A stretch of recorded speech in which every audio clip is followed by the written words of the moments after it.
Well,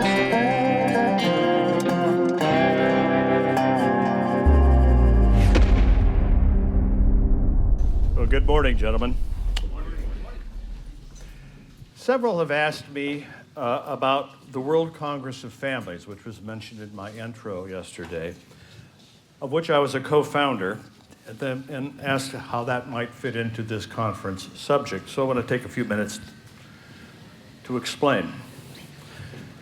The idea for that came in 1993, well, actually a little later. Back up.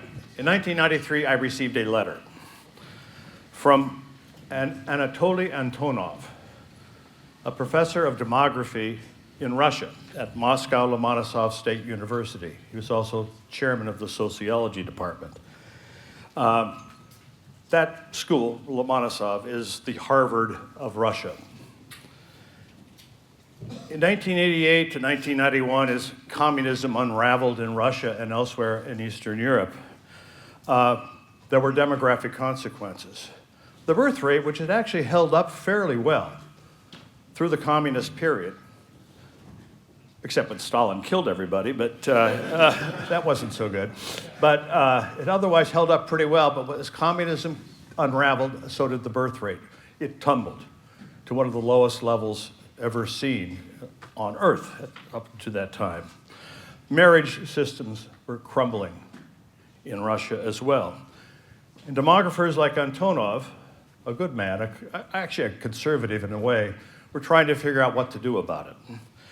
Well, he and his colleagues had read my doctoral dissertation, which had studied the birth crisis in Sweden back in the 1920s and 1930s. As Scott mentioned, birth rate declines are not a new phenomenon. The Swedish birth rate started to collapse in the 1920s and 1930s, and I had studied how the Social Democrats, the ruling socialist party in Sweden, responded to that birth rate decline. I'd also read a book I'd done called Family Questions, which looked to a considerable degree to the fertility crisis emerging in the United States. Fertility began to fall in the mid-1960s after the baby boom, and by the mid-1970s we had a baby bust. And so that book, Family Questions, tried to comprehend what was going on.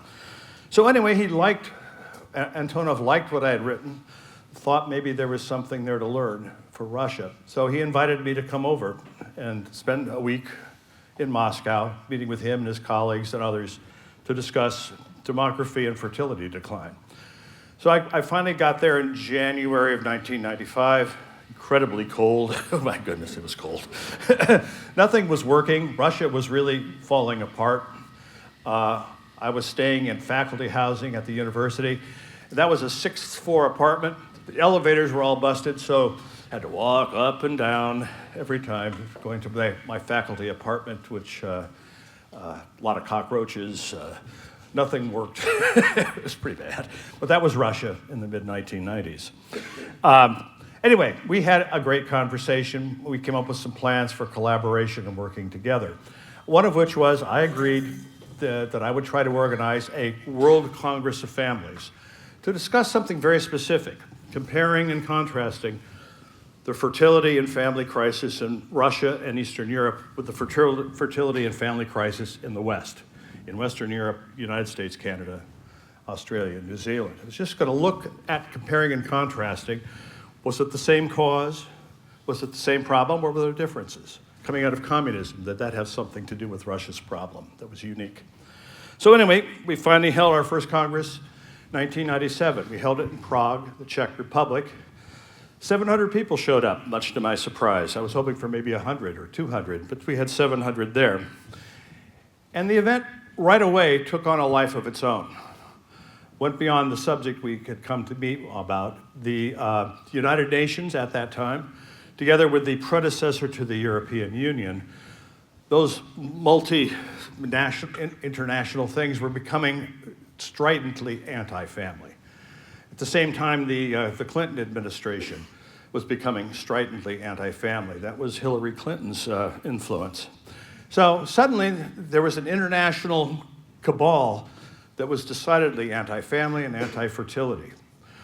Africans showed up. They were They were deeply worried about the way the European Union and the United States were pressing them to break up their families, have fewer babies, introduce abortion, etc. The Muslims showed up. I mean, I won't get into this too much, but one of the embarrassing things about pro-family work in the last 3 decades is the only reliable voting bloc at the United Nations in defense of the family and in favor of fertility has been the Muslims. And it's kind of a scandal, I think, that Christian nations have been so poor at doing this. There's always been a few Christian nations, but the Muslim voting bloc is solid. So they showed up. Well, anyway, the first one there at Prague, we had a second meeting, a much larger one, close to 1,500 people in Geneva, Switzerland in 1999. We've then met, the next time was in Mexico City, 2004, Warsaw, 2007, Amsterdam, 2009, Madrid, 2012, Sydney, Australia, 2013, and there have been another 5 or 6 since. Have we ended the fertility crisis? No. It's gotten steadily worse everywhere, despite our best efforts at collaboration, trying to help understand what's happening and help build a better future for everyone around the globe. Still, some interesting and major things have come from it. In fact, many, hundreds and hundreds of things have come. Books, other conferences, new organizations, new pro-family groups have been stimulated. I just want to give one concrete example of something that happened fairly recently. This was in 2019. We met in Verona, the city in Italy, famous for Romeo and Juliet. We met in the old town hall, which is right across the square from a wonderfully preserved Roman Colosseum, just like the one in Rome, just smaller, but it's still intact. They still hold concerts there and things like that. It's really quite stunning to see. So it's a beautiful old city dating back to Roman times. The problem, we had 1,000 people coming to our conference. That's all the building would hold. Our problem became that Europe's transgender feminists mobilized to stop the conference. This became a massive thing. 25,000, that's an accurate number, 25,000 transgender feminists came to Verona to disrupt and end the conference. That's a lot of transgendered feminists, let me tell you. They're a pretty intimidating group. A lot of them were wearing leather. Many of them were dressed in combat gear. They were coming to take the culture war to a new level, I guess. On our side, fortunately, we had one of our hosts was named Matteo Salvini, head of the political party called the League. At that time, he was vice premier of Italy. That's like being vice president, but having real power, unlike our vice presidents. And he was also the minister of the interior, which meant that he controlled the police forces of Italy. So, to combat the 25,000 transgendered feminists who descended on the poor city, he mobilized about 3,000 policemen, including about a dozen full SWAT teams, complete with all their gear and their fancy trucks and so on. There were several armored cars. There were people, soldiers, well, soldier-like policemen with machine guns all over the place. It was quite a scene, let me tell you. Also going on, this became a huge event in Italy. Hardly noticed in the United States, but in Italy in Europe it became a huge event. For a conference with 1,000 people, we had over 400 registered journalists at the conference, hundreds who were not registered. We had at least 40 major television networks were there with their trucks and the satellite dishes on top and everything. It was an extraordinary thing to see. It was like a gigantic circus. I was on the steps of the conference hall, and a journalist came up and said, "You realize, don't you, that you're responsible for all of this?" And I said, well, maybe in a way. It's kind of cool, though. It's kind of cool. And Anyway, the conference went on as it was planned. The next day, there was a counter march by people promoting, defending the natural family. We had about 40,000 people in the streets of Verona marching. But that was not the most important thing that happened at that conference, nor the conflict between the transgendered feminists and the SWAT teams, as interesting as that was. The most important thing that happened was a small speech. It was given on the day that the transgender feminists were surrounding the hall. It was given by a woman named Georgia Maloney. Now, who was she? She was a leader of a very small political party called the Brothers of Italy. Interesting, a woman running a party named the Brothers of Italy. The term comes from an Italian patriotic song. And she was given 12 minutes to give a speech. Her party in the last election had won 4% of the vote, so a very small party, but not entirely insignificant, but very small. And she gave a 12-minute speech, and it was stunning. It was a remarkable speech. She talked about being a true woman. She talked about being a mother. She talked about being a Christian. And she talked about being a patriotic Italian. She had many historical references. She's quite smart. And she closed with a great quote from G.K. Chesterton, the English Christian apologist. That quote, he says that the day is coming soon when men will build bonfires to celebrate the fact that 2 + 2 = 4. And the day is coming that swords will be drawn over the question of whether leaves are green in the summer. She quoted that, and then she said, that time is now. You're ready. Well, amazingly, this speech went viral. Millions upon millions of people saw it. You can watch it, go onto YouTube. It's an amazing thing to see. And the next election came along. Her party, which had gotten 4% of the vote, this time got over 30%, became the largest party in Italy. She's now the prime minister of the country. So little things can grow into big things. She's also trying to implement a pro-family, pro-natalist, pro-marriage political system. It's hard. There's a lot of battles, including against those in Brussels. But anyway, that's a story about the World Congress of Families. And it kind of leads into what I want to talk about this morning more formally. Other ways looking at fertility decline. Yesterday I talked about the feminists and the industrial capital system and the pressures that has placed on family formation. Different tack today. A defining feature of the United States, as Scott Yenor had mentioned or hinted at yesterday, long-standing mark of this nation's exceptionalism recently took a harsh blow. In 2021, the US Census Bureau reported that annual population growth in the United States had fallen to near zero, the lowest figure ever recorded in the nation's history. As recently as 2016, the nation grew by 2.3 million people. In 2021, by only 393,000, less than 0.1%. A rise in the death rate, a lull in immigration, both attributed to COVID-19, were part of the cause. However, the primary reason for this end to growth was another fall in the American birth rate, down to 1.64 average births per woman. After 400 years of robust openness to children, going all the way back to the Puritans, who I discussed yesterday, this number put the North Americans in the same mix with the demographically challenged lands of Europe. So this development raises and forces the urgency of the question raised at this conference. What causes fertility decline? This morning I want to look at two other explanations proposed by two other demographers, students of population. They're different, but I think they're quite illuminating in their own way. They are Ron Lestage, that's Lestheghe, and John Caldwell. Ron Lestage was born and educated in Belgium.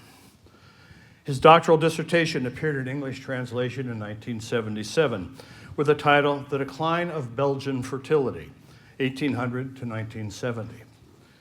In exhaustive detail, he compares and contrasts trends in the birth rates and related vital statistics among the rural regions and cities of this relatively small country.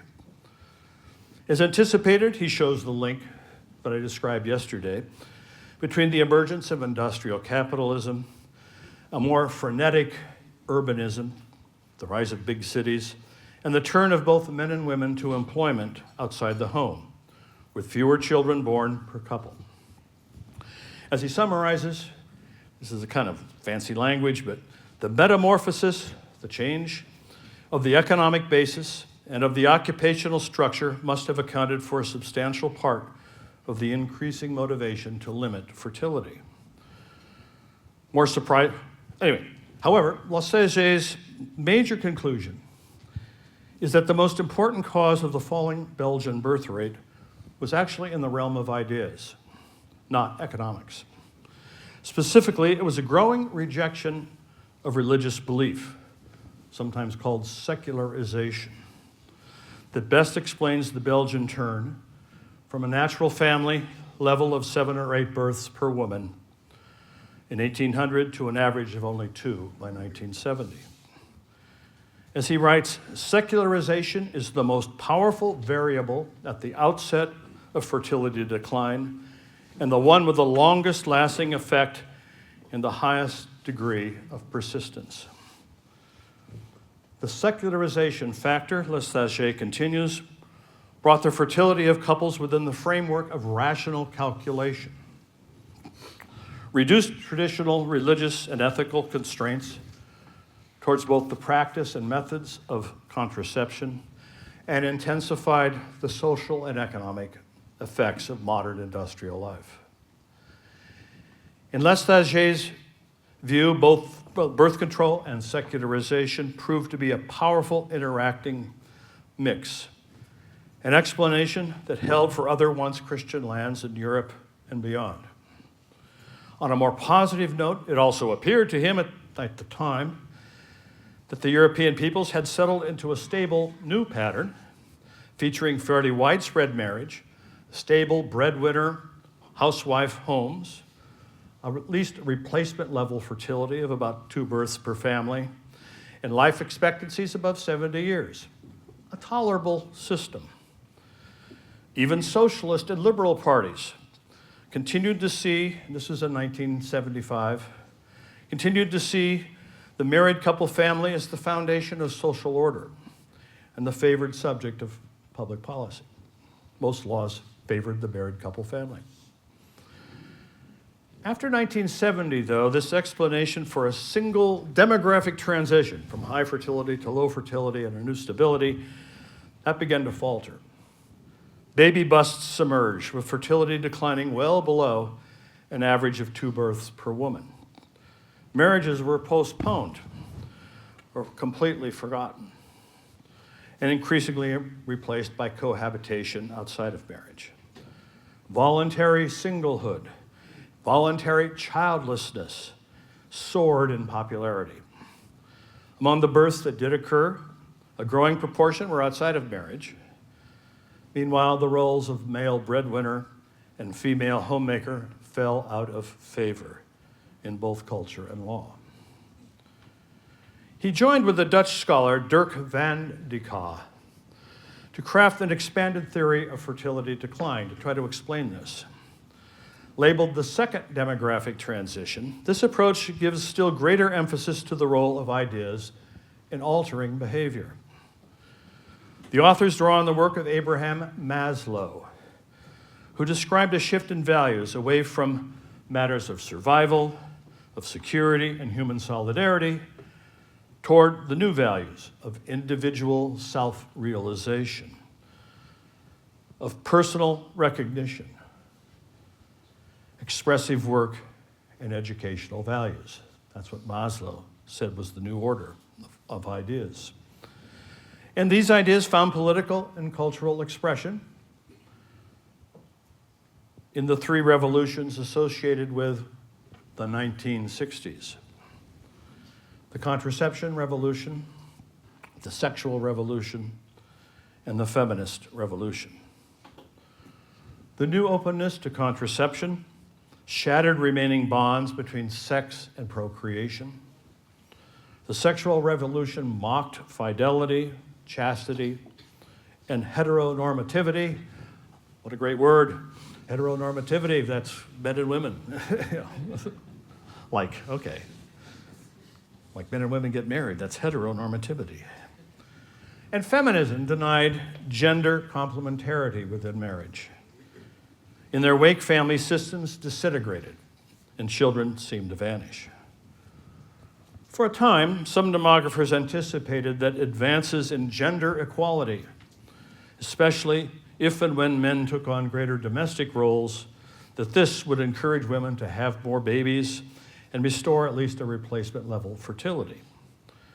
However, a 2020 paper just a few years ago by Lestage found that this eagerly anticipated gender revolution had failed to appear.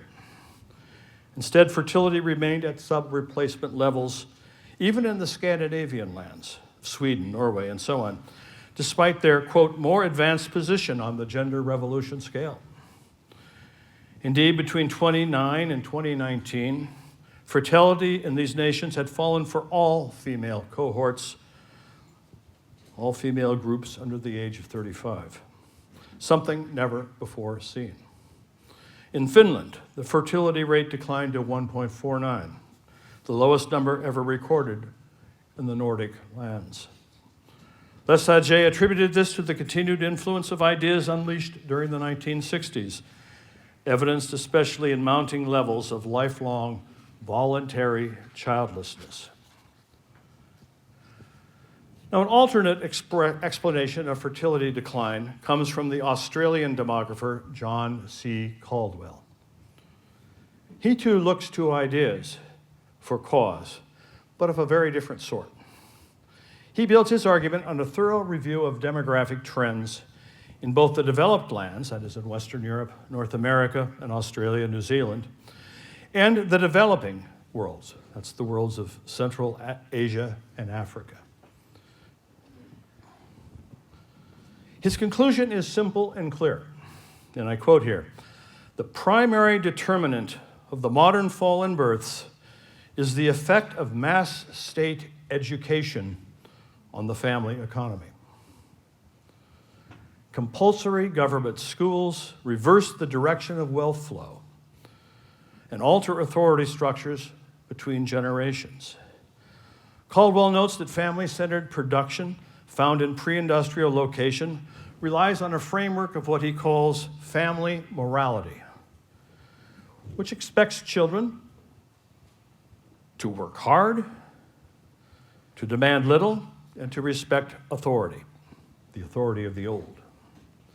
He reports that this family morality system can survive within a capitalist competitive society if it receives continued support from public religion and private adage, by which he means custom, and which allows adults, this is key too, to devise ways to create and sustain family businesses that still utilize forms of home production and family control. Moreover, home education and denominational or church religious schools can also be compatible with the preservation of family morality systems that favor babies. However, quote, "What the family morality system cannot survive and is ultimately supplanted by is a new community morality that is eventually necessary for fully developed non-family production, whether described as capitalist or socialist, and that is taught by national education systems. Mass state schools disrupt family bonds and home economies, change children from assets into expensive liabilities, and drive fertility down. It's the schools. How does this actually occur? To begin with, Caldwell shows how mandatory state schooling reduces the child's potential for work inside and outside the home. Children are required to be in school for most of each day and then perform homework, tasks which quickly alienate them from traditional chores. I don't have time to do that anymore. Parents may feel that the child should retain all of its energies for succeeding at school. Second, public schooling increases the expenses of child rearing. Beyond fees, clothing, and notebooks, school children demand more of their parents, as the children's guides become the new authority of the school and the non-traditional ways of life that have been revealed to them there. And again, he's looking at Europe, North America, Africa, Asia. Same phenomenon everywhere. Third, mass state schooling undermines parental rights. It becomes clear that the society regards the child as its future and that it expects the family to protect the society's investment in the child for the future. The child now belongs to the state.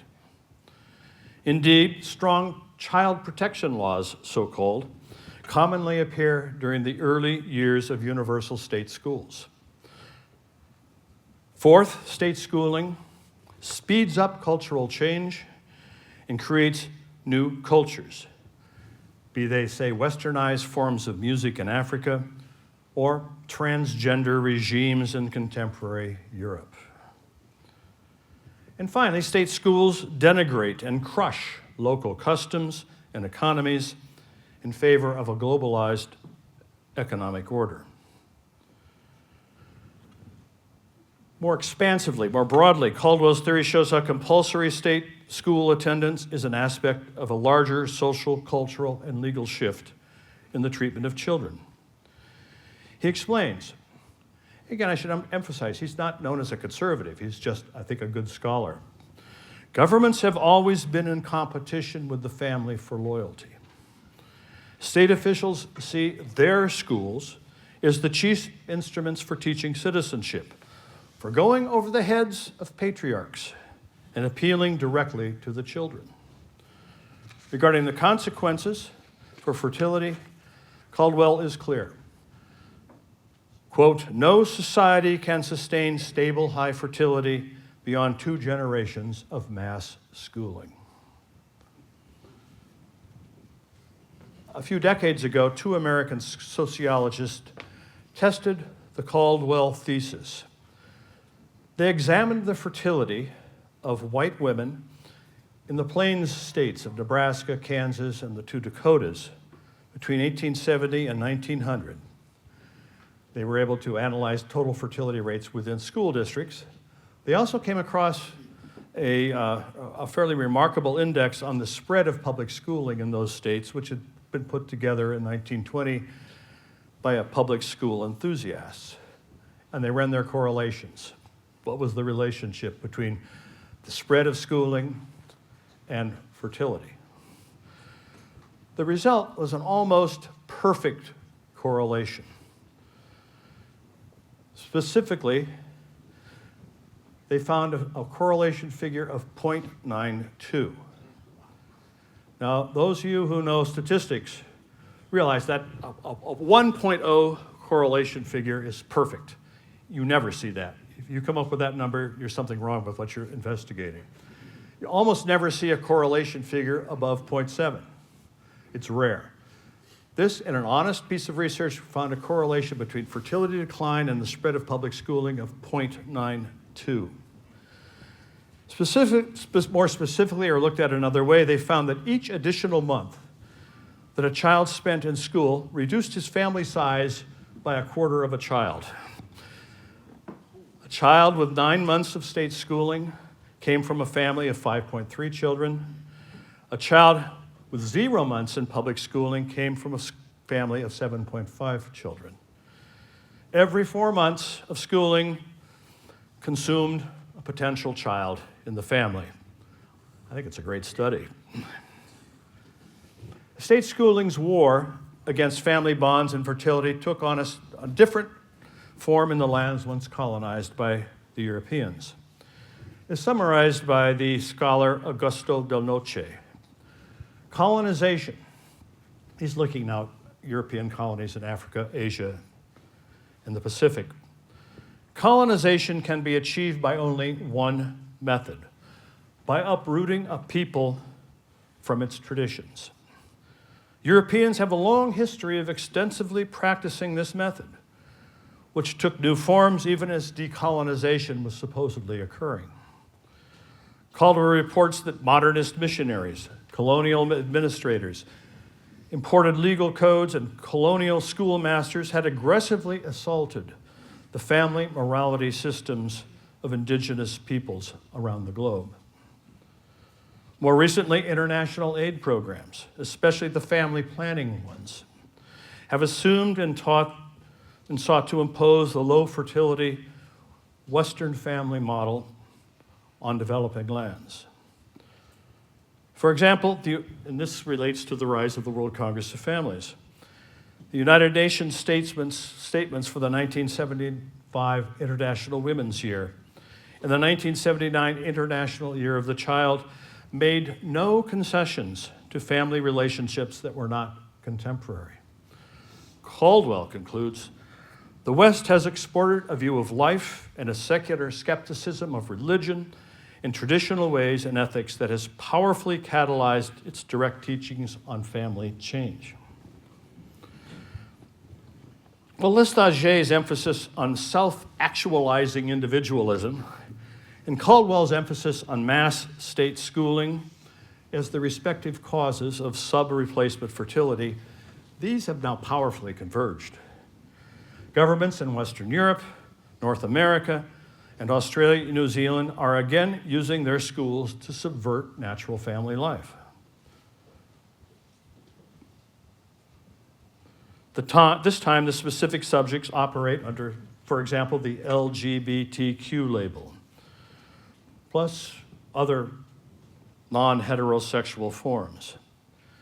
State schools now focus on the history, practices, and rights of the LGBTQ plus community. It's mandatory training in all grade levels, for example, in the state of Illinois.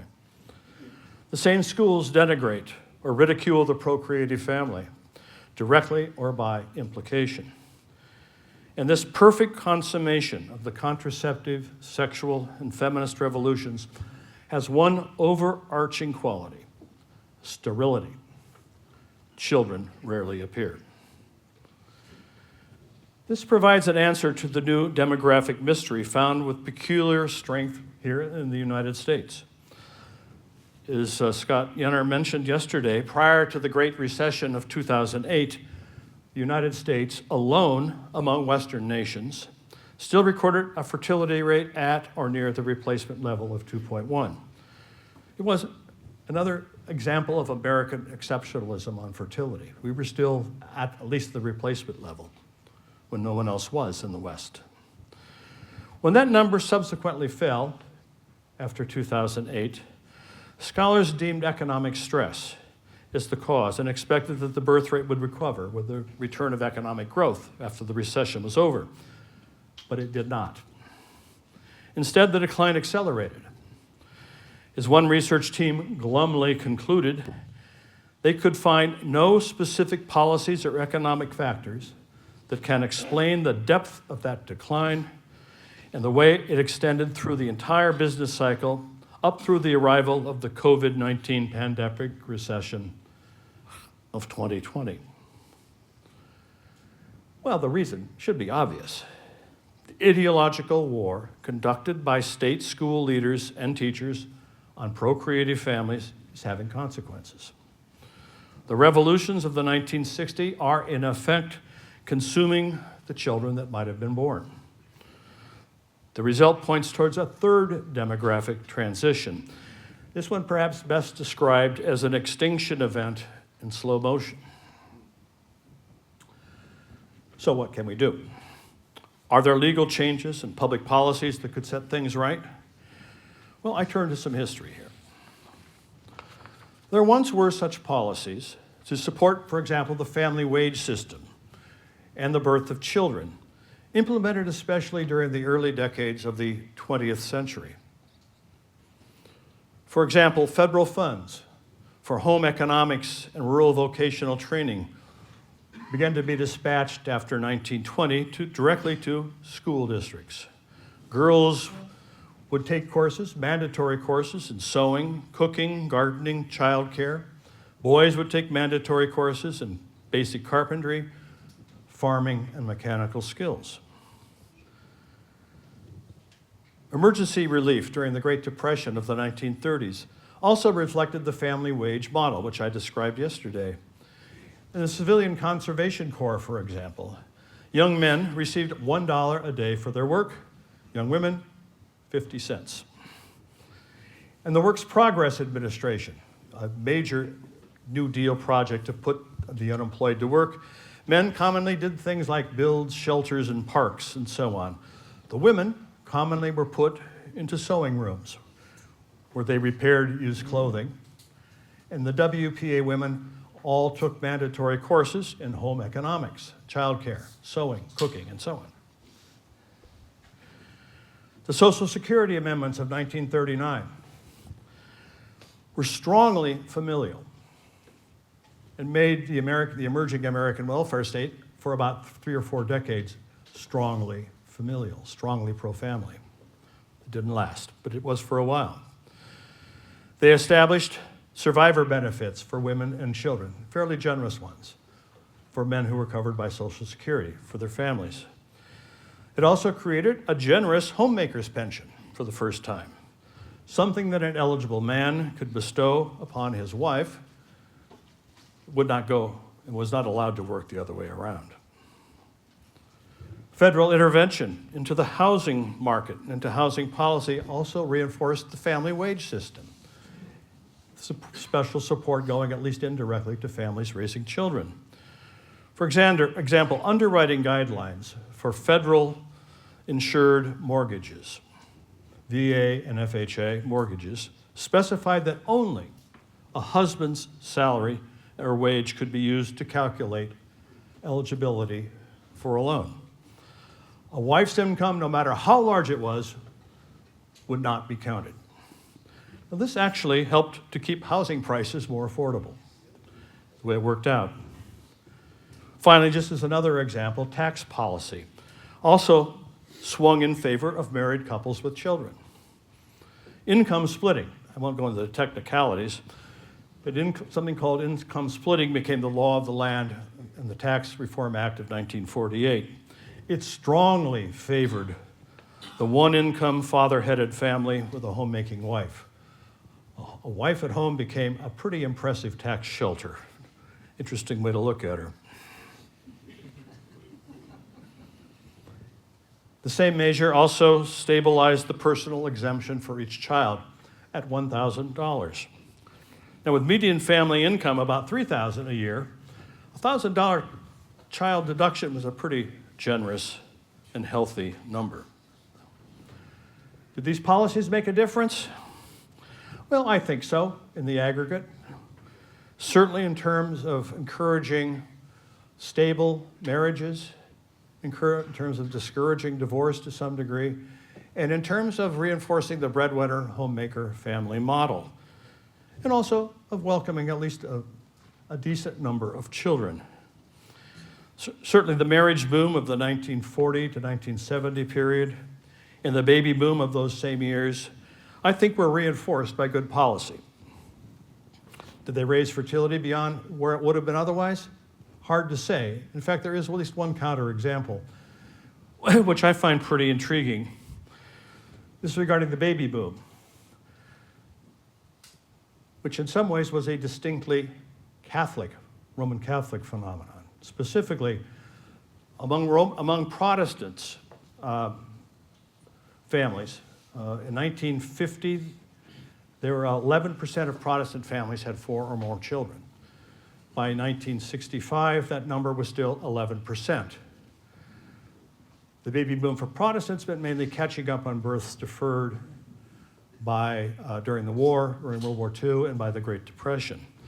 Among Roman Catholics, though, the number in 1950 was also 11%, 4 or more children. But by mid-1960s, the Catholic number had more than doubled to 23%. So something else was going on there among the Catholics that was not going on among Protestants during those years.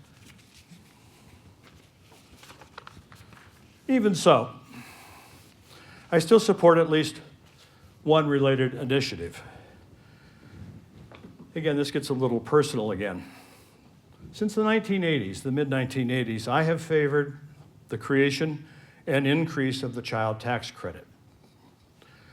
My one entry into public service, except for being drafted in 1971, but the only one that was voluntarily done, came in 1988, when President Ronald Reagan appointed me to the newly created National Commission on Children. My mission there, on this 36-member panel, was to secure a recommendation in the Commission's report for a $1,000 universal refundable tax credit. I wasn't the only person favoring it, but I was the one who really favored it. And it turned out that way. It actually became the Commission's major recommendation in its 1991 final report. It became law at a lower level in the mid-1990s under President Clinton. By the way, Bill Clinton was also a member of the Children's Commission. He was governor of Arkansas at the time. And while still not universal, its value briefly reached $3,000 per child, and reaching most parts of the population except for the various poorest and the very richest. That came in 2022. Senator Vance recently recommended that it be increased to $5,000, and actually the Democrats have been pretty good on this. They want to see it increased as well. It's one of the few bipartisan platforms or policies that I think is pro-family that again has a bipartisan background. And I still favor this. It's one of the few tangible things that the federal government can do to help families in our current legal context. A legal context now heavily driven by feminist demands. Will this credit raise fertility? Probably not. Anyone who creates a child solely to gain a $3,000 tax credit has not really thought the economics of that matter through. However, I do think such a credit can help every family raising children, with a special boost, I think, for truly large families, as a visible sign of the nation's commitment to children and family formation. More broadly, though, I want to suggest that we return to the success story I described last night at the outset, to the Puritans, where their family system produced a fertility level unique in human history. I don't think that's just an example from the past. I think there are lessons from their experience that we can draw on today. What are they? First, if you want to raise fertility, you've got to get your Christian theology straight. Phrases such as I mentioned last night. The word father is an epitome of the whole gospel. The family is a little church and a little commonwealth. Those are still true and need to be expanded on and understood. Second, live on a farm, or at least in a productive household with some land attached. Put it in a family garden. Raise some chickens. I've become a great believer in chickens. Third, build closely knit Christian villages, which rest on good neighborliness, godly living, moral community, and love, the principles guiding the Puritans. Fourth, create, or in our case, renew and sustain a strong middle class, what they called a middling class, with land and other productive property widely and somewhat equitably distributed. Fifth, view the family household, not the individual, as the basic unit of society, economy, and governance, with Christian patriarchs is the linchpin of order and justice. Sixth, marriage should be early and focused on procreation. Seventh, sexuality should be enjoyed within the exclusive bonds of marriage. And eighth, the home should be rich in functions and activities, the absolutely central agency of economic production and exchange, the first and primary school for children, alongside a host of other tasks. What are the policy implications here? Well, they're vast in number, ranging from the reform of our zoning laws, which would make some of this impossible, to some things that are actually more concrete. We need to strengthen protection of religious liberty. Fortunately, that seems to be happening right now, at least within the federal court system.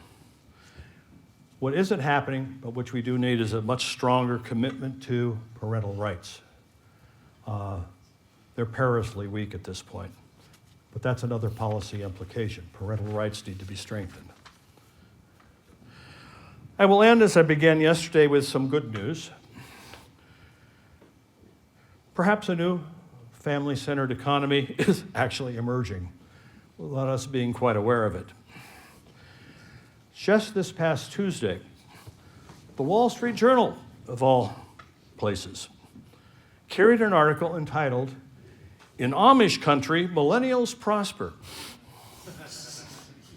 It turns out that upward economic mobility among young adults is found most dramatically in Holmes County, Ohio, where over half the population are old order Amish. This county leads the nation in median household gain for those in their 20s and 30s. Why? Here I quote from the paper. Economists and local business leaders believe much of the progress stems from entrepreneurial growth, fueled by cooperation and innovation, all buttressed by tight family and community ties. That's the Puritan model. An extreme networking effect where companies and cousins routinely help each other out. Again, that's kind of the Puritan model. And while the article doesn't describe fertility effects, I do suspect that in Holmes County, at least, there will be, as there already is, a continued abundance of children. Thank you.